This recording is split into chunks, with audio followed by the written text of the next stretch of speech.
चुकीच्या खाण्यापिण्याच्या सवयी आणि बदलत्या जीवनशैलीमुळे बरेचसे आजार आपल्याला पोटातून किंवा अजीर्णामुळे उद्भवत असतात। एखादा आजार मुळासकट बरा करायचा असेल तर आम्ही वैद्य शोधन चिकित्सेकडे जास्त भर देत असतो आणि त्यासाठी हुकमी एक काम म्हणजे वमन पंचकर्म।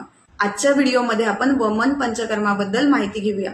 वमन म्हणजे काय तर शरीरातील आजार उत्पन्न करणारे जे दूषित दोष आहेत ते पोटामध्ये आणणे आणि तोंडाद्वारे शरीराच्या बाहेर काढून टाकणे, या प्रक्रियेला वमन असं म्हणतात।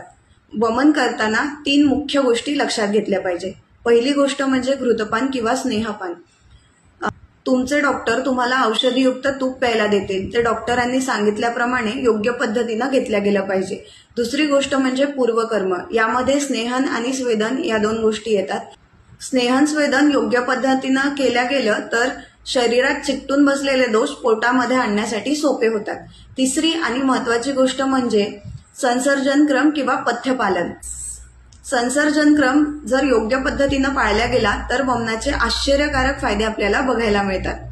आता वमन कुठल्या कुठल्या आजारांमध्ये केलं जातं तर स्त्रियांचे सर्व आजार, यामध्ये पाळी दरम्यान पोट दुखणे, पाळी दरम्यान अतिशय रक्तस्राव होणे, गर्भाशयात किंवा स्तनांमध्ये गाठी होणे, बाळंतीण स्त्रियांमध्ये दूध कमी येणे किंवा दूध न येणे, अजीर्ण, ऍसिडिटी किंवा अम्लपित्त, मायग्रेन किंवा डोकदुखी, मानेची नस लागणे, स्पॉन्डिलायटिस, सोरायसिस, चेहऱ्यावर काळे डाग येणे, मुरूम यासारख्या अनेक आजारांमध्ये, त्याच पद्धतीनं मधुमेह, थायरॉइड, अंगावरील गाठी यासारख्या अनेक इतरही आजारांमध्ये वमन पंचकर्म केले जाते।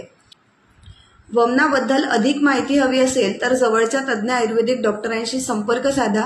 तुमच्या आसपास कोणाला या पद्धतीचे आजार असतील तर त्यांच्यापर्यंत हा व्हिडिओ नक्की पोहोचवा। व्हिडिओ आवडला असेल तर लाईक करा। धन्यवाद।